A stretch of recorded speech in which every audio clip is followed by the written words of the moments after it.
Buenos días. Bienvenidos todos los que nos acompañan en este webinar, el número 25, organizado por el Organismo Andino de Salud, Convenio Hipólito Unanue. Hoy, 1 de octubre del 2020, estaremos dialogando sobre la evolución y las secuelas en la infección por SARS-CoV-2. ¿Qué está pasando con las personas? ¿Cómo quedan? Desde distintas dimensiones, desde la dimensión del paciente mismo, de la familia, de los trabajadores de salud. A continuación voy a presentar al doctor Eduardo Penny, que es médico especialista en medicina interna y en geriatría, con maestría en medicina, tiene un máster por el American College of Physicians, es miembro de la Sociedad Americana de Geriatría, fue presidente de la Sociedad Peruana y de la Sociedad Latinoamericana de Medicina Interna y también de la Sociedad de Gerontología y Geriatría del Perú. Él es académico asociado de la Academia Nacional del Perú. Bienvenido, doctor Penny, adelante con su ponencia. Gracias. Muchas gracias, Patricia, por la gentil invitación y por la presentación. Mi saludo también a la doctora María del Carmen Calle, secretaria ejecutiva del Organismo Andino de Salud. Bueno, lo que vamos a conversar hoy día está en relación a esta gran preocupación que tenemos ahora sobre la evolución y las secuelas de la infección por el SARS-CoV-2. En un inicio de todo el proceso nos preocupaba solamente la enfermedad aguda, pero ahora ya pasados algunos largos meses ya tenemos otro tipo de preocupaciones adicionales. Y para ponernos en el contexto, quisiera aclarar que coronavirus es la familia, el SARS-CoV-2 es el virus de esta familia que nos está produciendo la enfermedad, o sea, el COVID-19. Y 19 porque fue el año en que apareció este problema. Este es un virus que realmente es nuevo para nosotros, es bastante agresivo, es altamente contagiante, sobre todo cuando hay gente con hacinamiento y muy junta. Tiene una evolución impredecible y realmente, como remarco yo, nunca habíamos visto algo como esto, realmente, por lo menos en nuestra experiencia. El otro concepto importante es que es una enfermedad sistémica, con predominio respiratorio, pero es sistémica, y de eso perdimos en un inicio la visión, y por eso nos hemos ido sorprendiendo día a día cómo iban apareciendo compromisos en diferentes órganos y sistemas. Este es un virus que produce un gran proceso inflamatorio que lesiona el endotelio, con lo cual genera fenómenos trombóticos. Inicialmente todo el mundo pensaba que era simplemente una neumonía viral, pero ahora sabemos que no solamente es una neumonía viral, sino es una inflamación pulmonar y trombosis, con lo cual marcó mucho la diferencia en los manejos evolutivamente.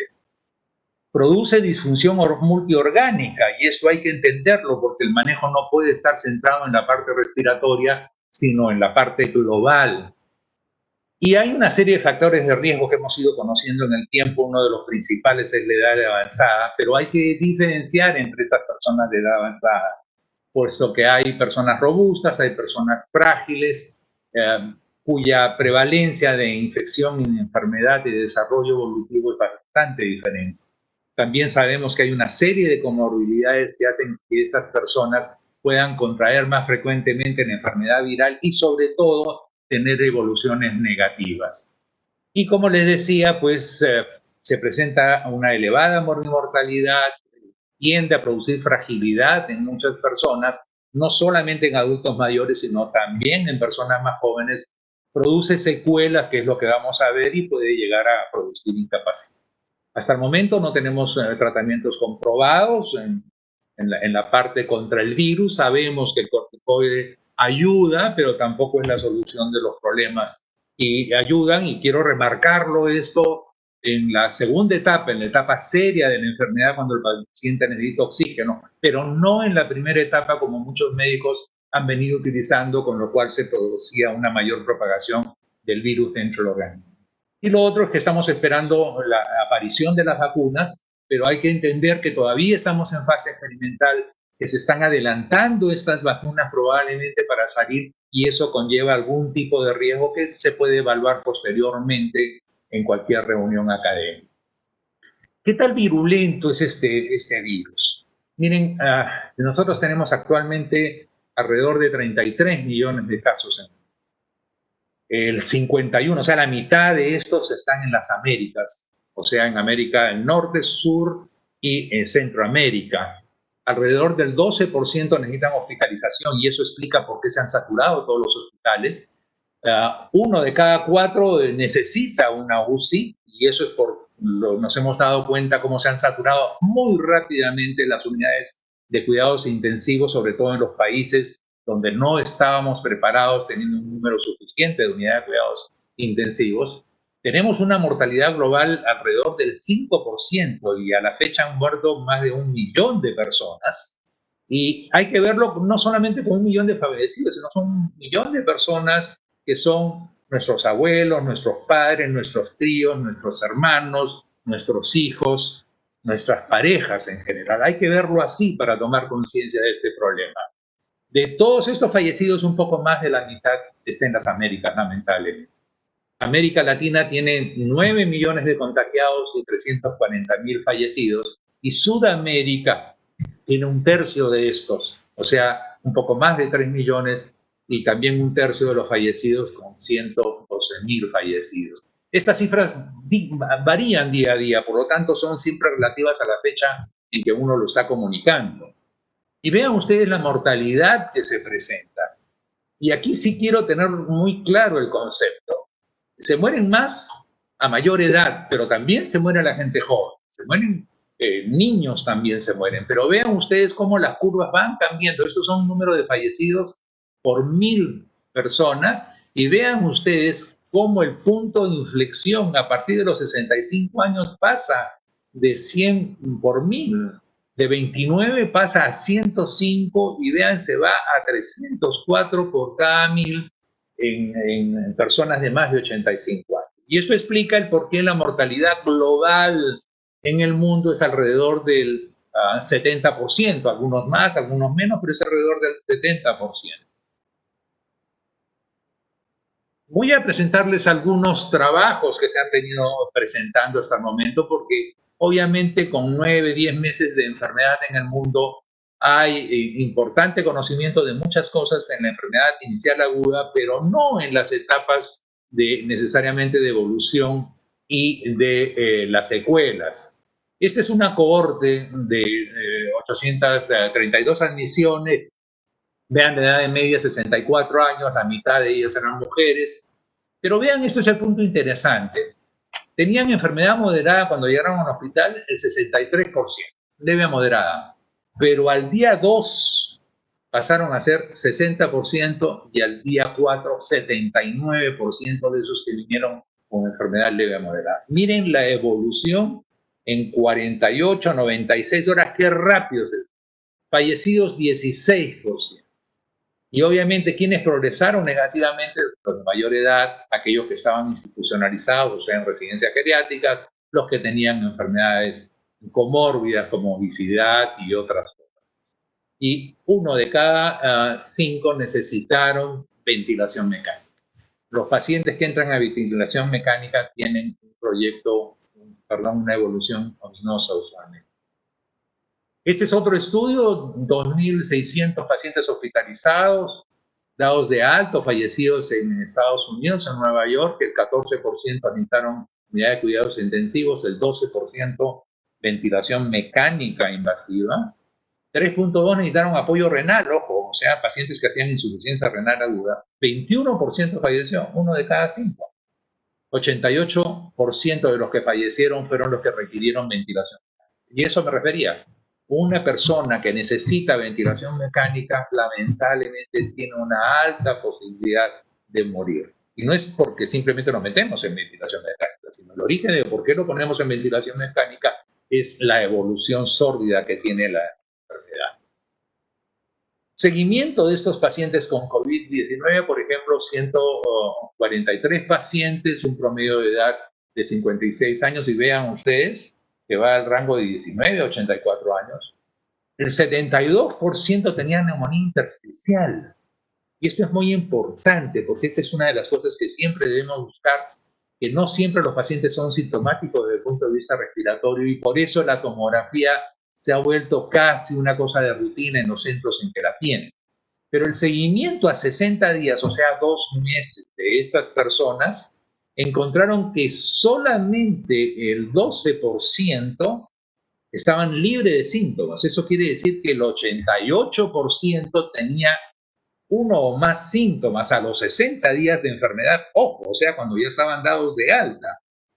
Y la mitad de ellos tenían 3 o más síntomas. Este es un estudio muy importante, creo yo, por esta novedad de esta gran prevalencia de molestias. Y miren los síntomas relacionados al COVID. Es un estudio interesante. Aquí se presentan los síntomas, disculpen que esté en inglés, acá están los síntomas, su prevalencia en la enfermedad aguda y vean después del seguimiento. Entonces, fatiga es un síntoma muy importante que continúa luego, la disnea, o sea, la falta de respiración, como continúa, dolores articulares, dolor de tórax, y los pacientes sienten como una especie de opresión torácica, lo cual implica que hay que descartar una serie de enfermedades, tos, la anosmia, o sea, la pérdida o hiposmia, la pérdida del olfato, en algunos casos la disgeusia, que es la pérdida del sabor por los alimentos, que si bien esto no es específico del COVID, sí tiene una presentación bastante común en la medida que uno lo pregunte al paciente. Estos síntomas permanecen en el tiempo, pero luego van desapareciendo. ¿Y qué decimos a medio y a largo plazo desde el punto de vista de las secuelas? Vean ustedes en este estudio que les presento, es una combinación de un estudio presentado en el Congreso Nacional en España, que puede tener una similitud con lo que pasa en Latinoamérica, y combinado con el estudio de Dávido. Y miren ustedes, la mitad de los pacientes que tuvieron COVID persistieron con síntomas y o alteraciones radiológicas a largo plazo. Y lo interesante es que es más frecuente en las mujeres. La relación es 4-1 con los hombres. Y la edad promedio es 40 años de esos pacientes, o sea, pacientes jóvenes. No tienen pruebas diagnósticas detectables por el PCR, o sea, me refiero a la proteína C reactiva o linfopenia. Y las explicaciones pudieran ser si no es parte de un síndrome de desacondicionamiento, o sea, el síndrome de desacondicionamiento es aquel en el cual, como la persona está inactiva, ha perdido mucho de su actividad, entonces se rompe ese acondicionamiento normal. Si son problemas psicosomáticos, si es una alteración del simpático y del parasimpático, o sea, una disautonomía de tipo vegetativo, o si hay realmente una alteración estructural. Eso no lo sabemos en este momento. Y también si hay pues una inflamación que nos está hablando de una pobre respuesta inmunitaria.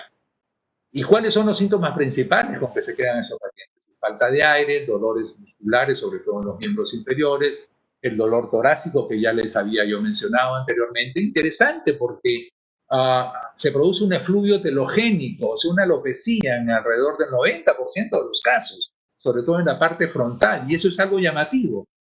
5% tienen diarrea crónica, es muy frecuente la taquicardia, el dolor de cabeza, la ansiedad y la fatiga. ¿Cuáles son los problemas médicos que debemos tener en cuenta nosotros? 65% a las 3 semanas regresan normalmente a un estado de salud.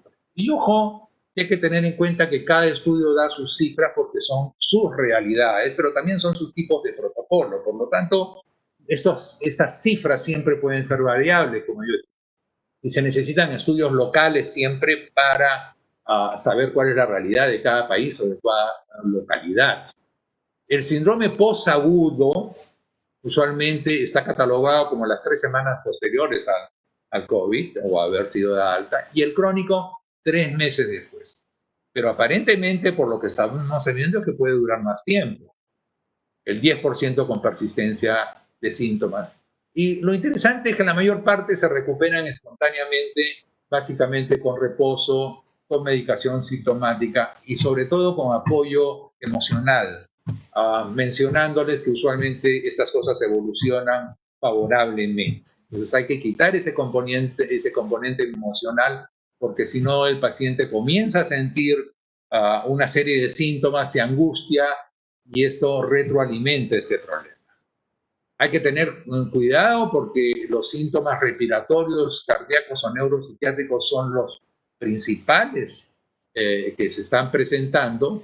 Otros, como había mencionado, cansancio, debilidad, dolor de cabeza, erupciones cutáneas. Ojo, están descritos 5 tipos diferentes de erupciones cutáneas. Molestias digestivas, puede haber estreñimiento, inclusive en la etapa aguda puede haber un ilio. No sabemos si es una detención intestinal, una parálisis intestinal. No lo tenemos claro si esto es por la enfermedad viral, porque como ustedes saben, hay receptores de la enzima convertidora angiotensina 2 ahí en el intestino también, o por el uso de medicación analgésica, sobre todo derivados opiáceos que pueden paralizar el intestino. Y hay que también tener muy claro, y eso nos está dando muchos problemas, es que algunos exámenes auxiliares pueden persistir positivos. Me refiero al PCR o me refiero a la inmunoglobulina M sobre todo, ¿no? Entonces, eso genera mucha angustia porque a veces el paciente y el médico cree que el paciente sigue enfermo y esto no necesariamente es así. ¿Qué cosa debemos tener mucho cuidado en la evolución? O sea, el problema no termina cuando el paciente terminó su parte sintomática inicial llamativa las primeras 3 semanas y ya, cuidado, estos pacientes debemos hacer un seguimiento con ellos. ¿Y cuáles son las quejas usuales? Vuelvo a repetir, dolor torácico, la falta de aire, pero hay que tener mucho cuidado con la fibrosis pulmonar. Pacientes que han hecho problema pulmonar pueden quedar con fibrosis pulmonar y eso significa hipoxemia crónica y eso significa una muerte más temprana de lo que normalmente debería producir en su vida. También el estado de hipercoagulabilidad que puede producir tromboembolismo. Acuérdense que hay lesiones endoteliales, o sea, en la parte interior del vaso sanguíneo, que puede generar que se formen coágulos y que estos sean despedidos hacia otras zonas del organismo, o sea, un embolismo a cualquier tipo de órgano. Mucho cuidado con la disfunción ventricular, con isquemia coronaria. Hay gente que se ha muerto de infarto, hay gente que queda con angina, hay pacientes que han hecho miocarditis, arritmias es una de las cosas más frecuentes que se encuentra como secuela, y también cardiomiopatías. Hay un estudio interesante que se ha hecho de tomarle tomografía espiral multicorte cardíaca a pacientes y se ha visto cómo hay dilatación en el 70 y tantos % de las cavidades cardíacas y hay una menor fracción de eyección ventricular, o sea, una disminución del bombeo cardíaco. Ojo con esos pacientes. Si uno no hace la evaluación, puede estar quedándose, digamos, sin el diagnóstico correcto y, por supuesto, sin el manejo correcto. Toda disnea debe ser evaluada y acordarse que la disnea puede ser parte no solamente de la enfermedad pulmonar, sino también puede ser parte de la enfermedad cardiovascular y de las enfermedades hematológicas en general. Desde el punto de vista neurológico hay secuelas como las isquemias, accidentes cerebrovasculares de todo tipo, tipos trombóticos y tipos hemorrágicos, pacientes que nunca han tenido convulsiones y comienzan a tener convulsiones, o aquellos que ya tenían convulsiones y que eran fácilmente controlables, ahora es más difícil, pacientes que se quejan de dolores musculares, pacientes que han tenido encefalitis, neuropatías craneales también es interesante, pacientes que hacen delirio, o sea, o confusión aguda, que son usualmente más frecuentes adultos mayores, pero que quedan en el tiempo con esta posibilidad de hacerlo ante cualquier tipo de problemas.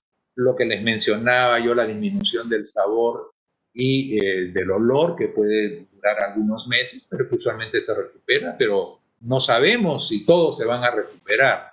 Y ojo que no le hemos dado mucho cuenta al deterioro cognitivo. Y hay pacientes que se quejan de que ya no se pueden concentrar adecuadamente, que la memoria les ha disminuido. Y eso es un deterioro cognitivo que no lo habíamos tenido en cuenta. y que eso necesita rehabilitación, necesita fisioterapia mental. Pacientes también que han quedado con insuficiencia renal crónica, pacientes que han quedado con diarrea crónica y ustedes le hacen toda la evaluación de los problemas desde el punto de vista gastroenterológico, no le encuentran causa. Pacientes que se quedan con hiperglicemia, que nunca habían sido diabéticos, pero se quedan con hiperglicemia, o diabéticos que antes eran fácilmente manejables y que ahora es mucho más difícil manejable. Pacientes que se quedan con lesiones cutáneas no muy claras, pacientes que se quedan con alteraciones de las pruebas hepáticas. Muchos de ellos se quedan con ansiedad, con depresión, y lo pongo acá en rojo porque la depresión tiene que ser detectada porque muchas veces no solamente necesitan soporte emocional, sino que necesitan terapia para poder ayudarlos a salir de esto. Frecuente también el problema del insomnio. En adultos mayores hay que evaluar la sarcopenia, o sea, la disminución de la masa y de la fuerza muscular, porque ellos han estado inactivos, no han tenido oportunidad de estar caminando fuera del hogar y comienzan a tener los problemas pues, de tanto de disminución de la masa muscular como de la fuerza. Problemas de malnutrición por una serie de razones, mucha gente sin trabajo, problemas de alteración de las actividades de la vida diaria, o sea, personas que hacían todas sus actividades normales, como bañarse, lavarse, cocinar, etcétera, etcétera, comienzan a alterarse. Y esto es un problema. Y como siempre, pues además de los problemas de salud, hay problemas sociales, hay problemas culturales, hay problemas económicos. Y eso hay que verlo como secuelas. Es un error ver el problema de secuelas de la enfermedad de COVID solamente como un problema de salud. No, esto tiene implicancias sociales, tiene implicancias culturales y tiene implicancias económicas. Y lo estamos viendo en el día a día, sobre todo en países como los nuestros. Unas palabras ya antes de terminar sobre reinfección.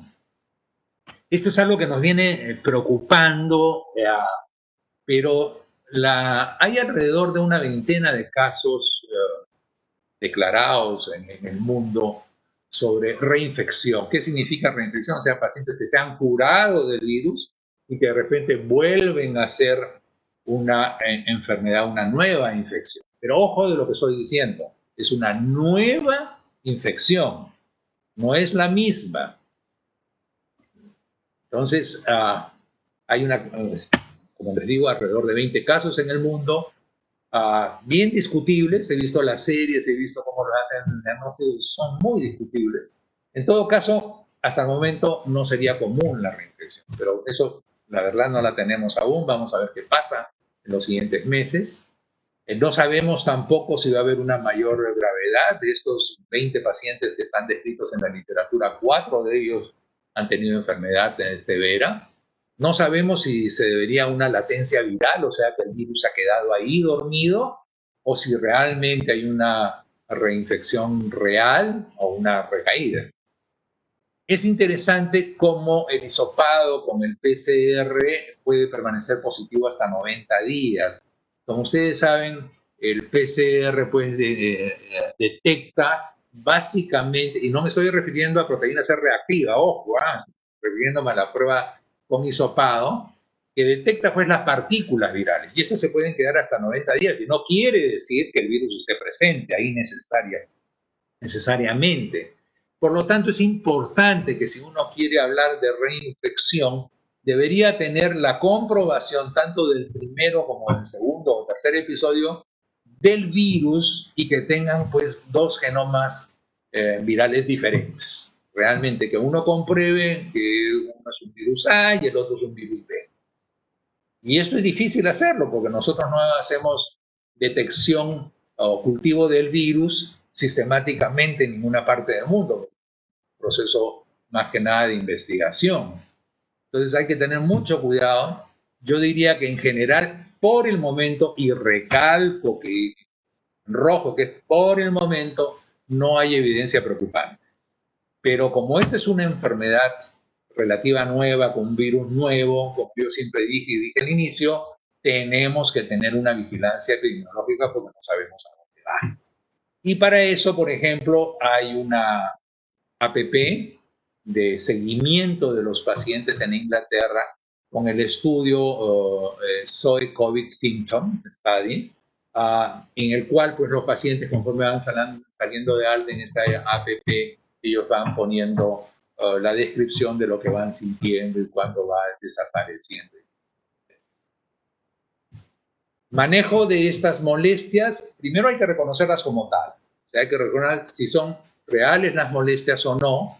Hay que darles un soporte holístico, o sea, hay que darle un soporte global desde todo punto de vista. Hay que enseñarles al paciente que haga un autocontrol y reporte de sus funciones vitales. Reposo, relajación es muy importante, pero rehabilitación es un componente que debemos tenerlo en cuenta en los pacientes afectados. Hay que regresar a las actividades normales en forma gradual, nunca de la noche a la mañana, porque pueden volverse sintomáticos. Acuérdense que la apatía es uno de los síntomas predominantes.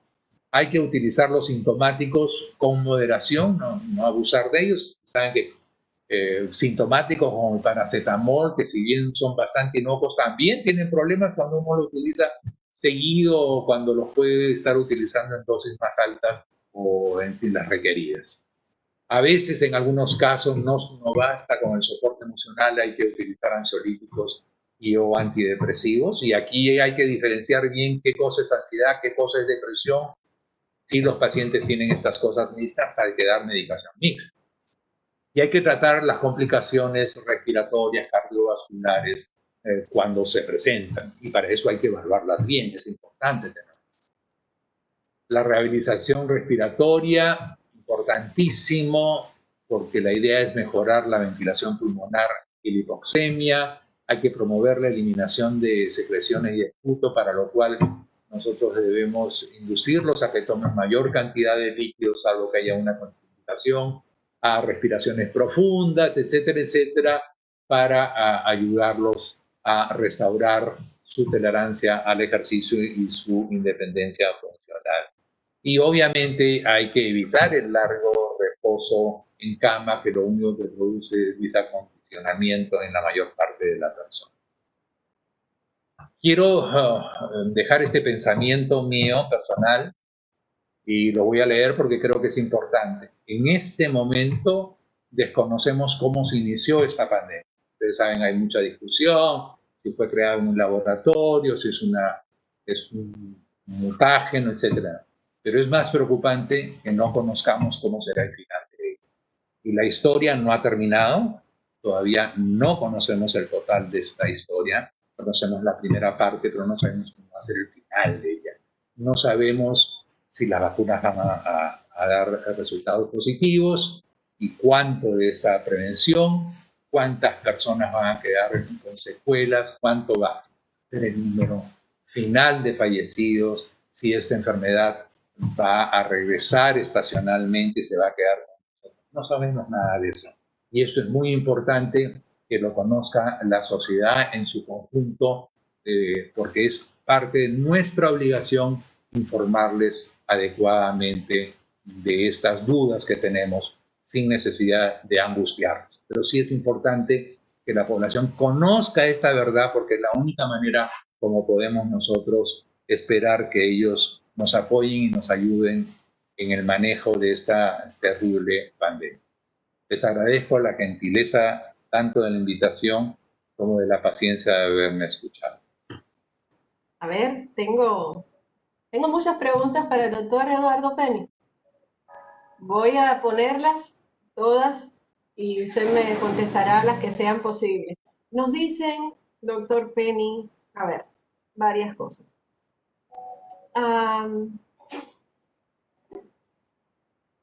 Tendría algunos indicadores durante la enfermedad que podrían predecir compromisos a largo plazo. O sea, según el comportamiento de la enfermedad, podría predecirse a través de algunos indicadores quiénes van a tener compromisos a largo plazo. Esos compromisos que puedan presentarse a largo plazo en materia de evolución o de secuelas estarían relacionados con las comorbilidades o con el uso de determinadas drogas, de determinada medicación. Esa es una pregunta. Otra, consideraría que el reposo, la hidratación En algunos casos se ha sugerido la administración de vitamina C complementada con zinc y dipirona más que paracetamol para cuidar el metabolismo hepático como respuesta al estrés oxidativo. ¿Consideraría usted que serían esos elementos importantes para enfrentar la infección en sus etapas leves? O sea, esas serían indicaciones principales que usted recomendaría.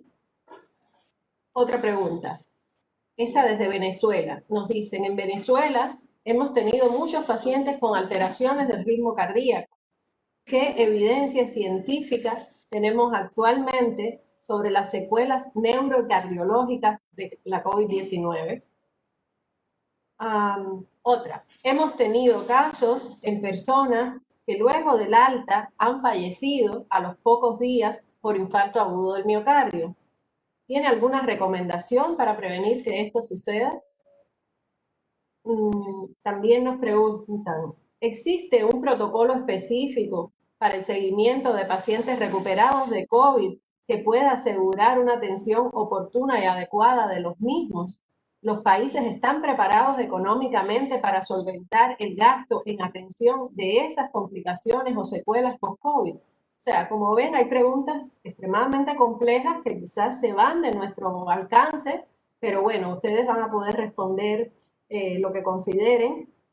Hay otra pregunta que creo que ya fue aclarada, donde nos dicen, entonces no podemos hablar de reinfección, sino de casos nuevos cuando una persona se infecta por segunda vez. Bueno, eso ya vimos que es algo a dilucidar, si se trata de que el virus establece latencia y luego hay una recurrencia, o si realmente es una reinfección por otra cepa.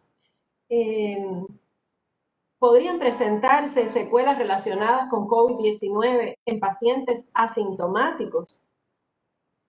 Tengo varios pacientes post-COVID-19 leve con insomnio. ¿Esto será de origen orgánico o como resultado de la ansiedad? Se está viendo la rinorrea en caso de jóvenes como secuela de COVID-19. ¿Hay alguna relación de este problema con la edad? ¿Cómo debería ser abordada? Yo me he comprometido en webinars anteriores a enviarles a los ponentes los comentarios y las preguntas del público, porque sé que esto es un desafío para nosotros y nos moviliza a buscar información. Entonces yo una vez más me comprometo a que estas preguntas que yo tengo acá, si pueden ser respondidas la mayoría o no, van a quedar después con ustedes para que eso también dé pie a orientar sus propias presentaciones y ampliar los espacios de diálogo. Adelante, doctor Penny, por favor. Gracias.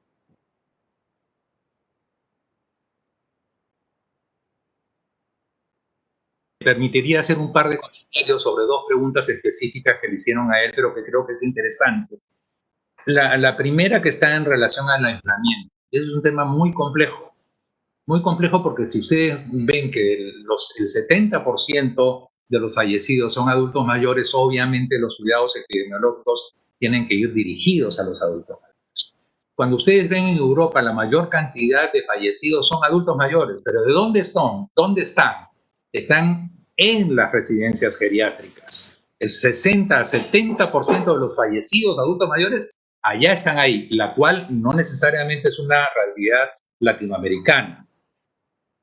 La unidad de cuidados intensivos, las camas hospitalarias han estado en déficit crónicamente y ahora se ha agudizado este problema.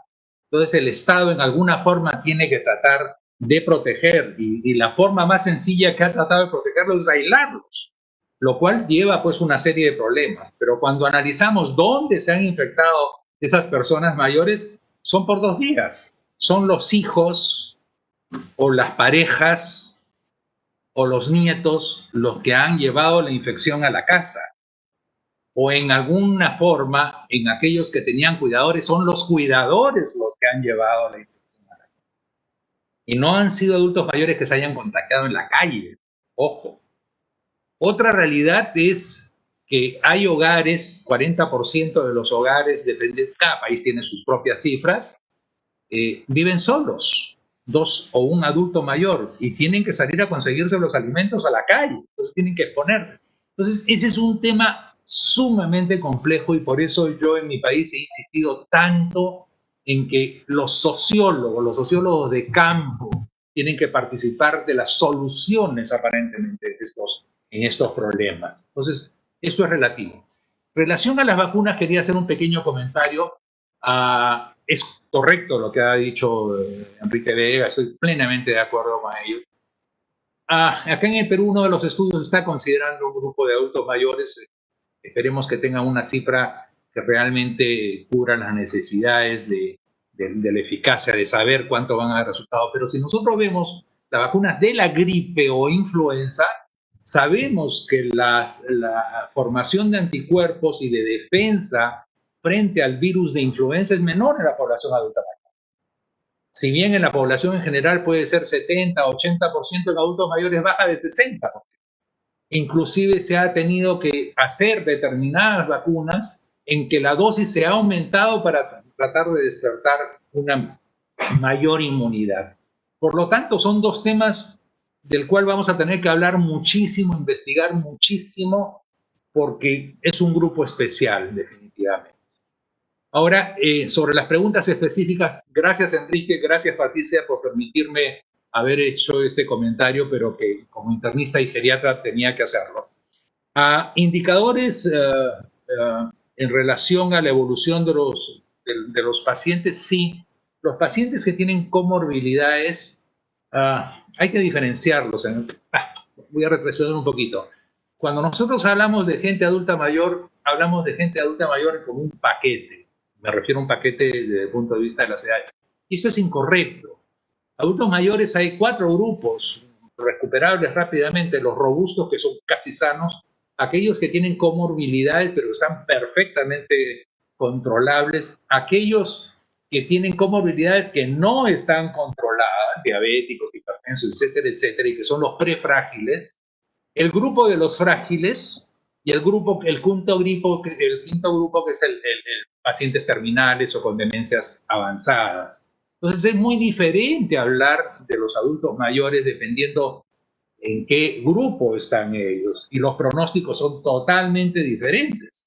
Y eso está relacionado al primer comentario de la primera pregunta, porque un adulto mayor que está sano, que está robusto, no tienes por qué limitarlo. Simplemente tienes que hacerle crear conciencia del problema y de todas estas cosas. Entonces, ¿quiénes son los que tienen un mal pronóstico? Tienen un mal pronóstico aquellos que son frágiles o aquellos prefrágiles, y obviamente aquellos que están en la etapa final de su vida, como demencias avanzadas o enfermedades terminales.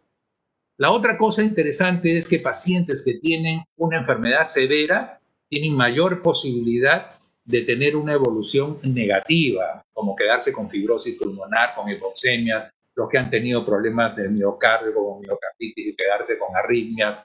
Acordarse de que este virus, al lesionar endotelio, es generador de trombosis arteriales y venosas. Le hemos dado mucha bola a la parte venosa, pero la parte arterial, por eso es que vemos que tienen accidentes cerebrovasculares, por eso es que vemos que tienen infartos del miocardio, por eso es que vemos enfermedad isquémica intestinal. Entonces, realmente hay que tener en cuenta esto. El problema es que usualmente, obviamente por las limitaciones operativas, no a todos los pacientes que han ingresado a un hospital se les ha hecho un electrocardiograma o se les hace una ecocardiografía. ¿Me entienden? Entonces esos son pacientes incompletamente evaluados, y por eso que cuando comencé la charla puse que esta es una enfermedad multisistémica, porque el virus es así, tiene ese comportamiento, porque eso nos hace entender que esto es algo integrado, esto es algo que necesita una evaluación global, una evaluación profunda. Obviamente, el hecho de ser una epidemia, de habernos agarrado, digamos, no preparados, obviamente ha hecho que uno se saltee muchas de estas cosas, cosa que no ha debido ser. Por lo tanto, no tenemos una respuesta exacta a lo que está pasando. Pacientes asintomáticos que pueden tener una evolución negativa, sí, está perfectamente descrito, perfectamente descrito. ¿Son los menos? Sí, felizmente que son los menos. Reposo, hidratación, buena nutrición son sumamente importantes. Vitamina C, zinc, en los que tienen déficit. Y yo pensé que me iban a preguntar por vitamina D más bien, porque hay estudios con vitamina D que te dicen, oye, ¿sabes qué? Estos pacientes con déficit de vitamina D tienen un peor pronóstico. Pero ojo, una cosa es que uno esté en déficit de vitamina D y otra cosa es que la vitamina D te proteja. Obviamente, si yo estoy en déficit de vitamina D, debo tomar vitamina D para estar en la normalidad de vitamina D. Pero no significa que si yo tengo vitamina D normal, tenga que tomar vitamina D para protegerme de la evolución de este. De eso no hay ninguna muestra.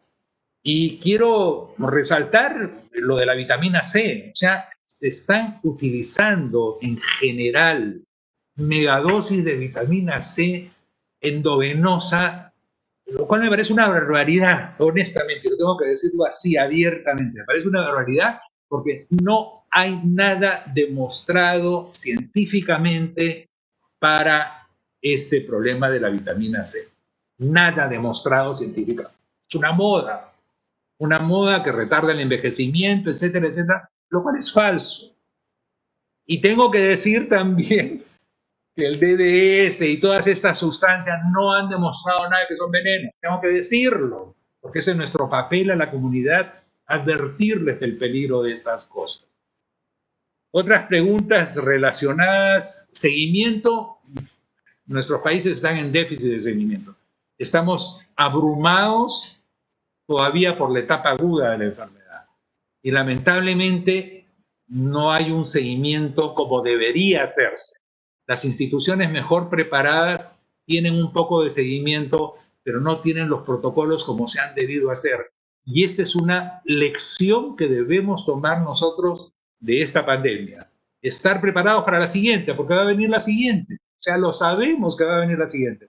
Tenemos que estar preparados en todos los sentidos y hacer investigación temprana. ¿Para qué? Para saber cómo marcha la enfermedad, para saber cómo enfrentarla, para ir variando las medidas de acuerdo a las evoluciones. Aquí lo hacemos un poco como que parchando las cosas.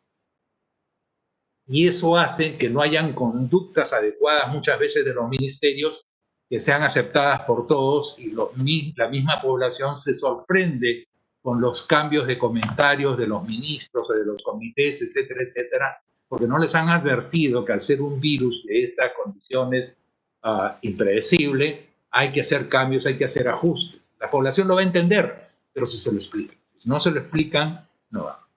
Rinorrea, sí, se puede presentar rinorrea, pero normalmente no forma parte del contexto importante de los pacientes que quedan con este problema de las secuelas.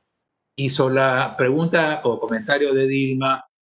Yo sí creo que el personal de salud ha sido largamente golpeado, primero porque no ha sido personal entrenado para enfrentar esto de la noche a la mañana. Tuvimos que tener todo el golpe, no se le ha dado las medidas de protección. Acá en el Perú se critica muchísimo eso y con justicia, pero si nosotros analizamos, en toda Latinoamérica ha sido el mismo problema, toda Latinoamérica. Y no solamente en Latinoamérica, sino en Europa ha sido el mismo problema. Y eso tenemos que decírselo a la población, porque si no la población va en contra de sus gobernantes específicamente, que son en parte culpables de todo este problema, pero que entiendan que esto es un problema mundial. Acá en Perú se ha criticado mucho las pruebas rápidas, entonces no tienes otras pruebas que hacer en este momento. ¿Qué vas a hacer? Tienes que hacer algo con alguna prueba, pero bueno. Entonces, en este contexto, creo yo que es importante que vigilemos y que sigamos en vigilancia. Es muy difícil en tiempos de pandemia hacer el seguimiento a cada uno de los pacientes. Son millones, pero deberíamos tratar de hacerlo. Los medios electrónicos es una buena forma, en la medida que podamos tenerlo. Gran parte de la población tiene un celular. Entonces podríamos simplemente crear una app como el estudio SOE y simplemente que la gente vaya metiendo sus datos. ¿Es caro? No es caro. ¿Es difícil de hacer? No es difícil de hacer. ¿Es incompleto? Sí. Pero la información que vamos a obtener va a ser muy, pero muy valiosa. No sé si me olvido de contestar estas preguntas. Lo del paracetamol. Paracetamol da problemas si uno utiliza altas dosis. Hay que acordarse que la dosis tóxica de paracetamol es después de los 4 horas. Yo particularmente en ningún caso, en ninguna enfermedad recomiendo más de 3 gramos. Y eso sí hay que tener cuidado en niños, ¿no? Obviamente, las dosis son diferentes, hay que tener cuidado con las hepatopatías. Además, al final de cuentas, siempre queda la vigilancia. Y el uso de... Dipirona, que no es un gran problema, aparentemente, con anemia plástica acá en Latinoamérica, pero es un problema que hay que tenerlo en cuenta siempre, ¿no? Sí, Mari Carmen, creo que querías hacer un comentario en relación a eso. Justo te iba a preguntar lo de dipirona, ¿no? Quiere decir, ya lo dijiste, no, justo iba a hablar de eso, ¿no? Mira, tú sabes, la experiencia con dipirona que tenemos nosotros es muy grande en el Perú, muy grande, porque hemos utilizado dipirona por muchísimos años. Y cuando tú vas a ver los casos de anemia plástica son raros en relación a dipirona, rarísimos. Esto quiere decir que hay un componente probablemente genético racial en las poblaciones que han hecho. Ahora, también se habla mucho de que acá ha habido una especie de marketing contra la dipirona para que pudiera entrar al paracetamol en el mercado hace muchos años. Bueno, pero la realidad es que por lo menos en el Perú, que es mi experiencia, donde hemos utilizado muchísimo. Acuérdense ustedes que nosotros tuvimos la epidemia de fiebre tifoidea, que fue terrible en el Perú. Utilizamos mucho, y yo no recuerdo haber visto, no en la forma inmediata, porque en la forma inmediata no se ve la anemia plástica, pero a posteriori problemas de eso. Son raros. No lo vemos, yo lo veo en la práctica diaria, no lo veo. Por lo tanto, no es un problema, pero ok, paracetamol en la medida que uno tenga el cuidado de la dosificación adecuada y del seguimiento. Y sobre todo explicar a la población que no debe tomar las medicinas por tomarlas. Que tenga un poquito de dolor de cabeza, ya, toma paracetamol. Cuidado, de repente simplemente saliendo a caminar o pensando en algo o escuchando música se le va el dolor de cabeza. Entonces, lamentablemente la medicina se ha medicalizado desde el punto de vista de fármacos terriblemente, ¿no? Y eso conlleva costos y efectos colaterales, interacciones, reacciones adversas, etcétera, etcétera, que son indeseables, ¿no? Disculpen por haberme alargado en los comentarios, pero creo que eran preguntas muy valiosas en general. La noticia es que no son las únicas, pero bueno, yo sé que el tiempo se nos acaba y yo me comprometo, como les dije, a enviárselas todas las que me han llegado. Yo se las voy a enviar a sus WhatsApps para que las tengan y que bueno, las incluyan entre sus desafíos e inquietudes para próximas presentaciones. Una de ellas, por ejemplo, es cómo puede explicarse la infección y o muerte de un paciente con COVID-19 con IgG positivo que se viene observando en esta pandemia sin signos de infección bacteriana. Bueno, asumo que será una muerte por sepsis porque, bueno. Otra pregunta tiene que ver con esa misma propuesta que nos presentaba. ¿Tendría valor el uso de una APP para seguimiento de los pacientes como se ha hecho en el Reino Unido? Otra pregunta es, ¿podrían prever ustedes, de acuerdo a su experiencia y a lo que están viendo, una segunda ola en Latinoamérica? ¿Se requeriría un fortalecimiento del primer nivel de atención con servicios de rehabilitación y para seguimiento a las enfermedades crónicas no transmisibles que pueden incrementarse a partir de esta pandemia? O sea, tengo un montón de preguntas, estoy entre el WhatsApp, entre las hojas, Patricia, entre lo que entra por el chat, y es muy lindo que eso esté sucediendo, porque... Quisiera hacerte un comentario, Patricia, sobre eso último de atención primaria, porque creo que es importantísimo. Me disculpas que te esté interrumpiendo en eso, pero no quiero dejarlo pasar. Nuestros gobiernos en general tienen una gran deuda con la población, con la atención primaria de salud. Todo este problema de la pandemia hubiera tenido menor repercusión en todos los sentidos si tuviéramos buenos sistemas de atención primaria de salud, que son los que están en contacto en el día a día con la población. Y no solamente por evitar la pandemia, sino por el control de las enfermedades crónicas no transmisibles, la cual no deberíamos tener problema. Mira, en general el 30% de los diabéticos están bien controlados. El 30%. De cada 100, solamente 30. En general, de los hipertensos, solamente el 20% de los hipertensos reales están bien controlados. Son cifras de Latinoamérica, no son cifras inventadas acá por mí, pero son cifras de Latinoamérica. Entonces, ¿y eso dónde se trabaja? No se trabaja en hospitales. Eso se trabaja con el médico general en las partes periféricas. Las vacunaciones se trabajan ahí. Entonces, la gran deuda, la gran enseñanza que tenemos que tomar nosotros es rescatar, reforzar toda la atención primaria de salud. Y eso lo amarro a la pregunta que vino. ¿Creen ustedes que va a venir una segunda ola? Es altamente, nadie lo sabe, pero es altamente probable por lo que estamos viendo en el historial en el mundo. Entonces, no perdamos tiempo, no lo dejemos para el próximo virus que debe venir en 2, 4 o 5 años, ojalá que me equivoque. Reforcémoslo desde ahora, invirtamos desde ahora, preparemos a nuestros médicos desde ahora. ¿Para qué? Para enfrentar en este momento ese problema y reforzarlo para enfrentar todo lo que venga. Protocolos sencillos, protocolos simples, ponernos en todos los escenarios para poder enfrentar este problema. Disculpa que te haya interrumpido, Patricia, pero no podía dejar de pasar esta linda oportunidad de hacer un comentario sobre esto que es vital en nuestros países y donde todos deberíamos hacer una especie de carga montón, entre comillas, para que se pueda solucionar ese problema. No es caro, no lo es, no lo es. Tenemos que invertir ahí, tenemos que invertir en comunicación con la población. Acuérdense, Organización Mundial de la Salud, $2 por habitante y podemos mejorar los estados de salud, comunicando bien. Entonces, hagámoslo, estamos a tiempo. Y eso pues hay que insistirlo. Y todos los que tenemos alguna posibilidad de decirlo, tenemos que decirlo. Y tenemos que decirlo en voz alta, para que nos puedan escuchar eso, ¿no? Sorry.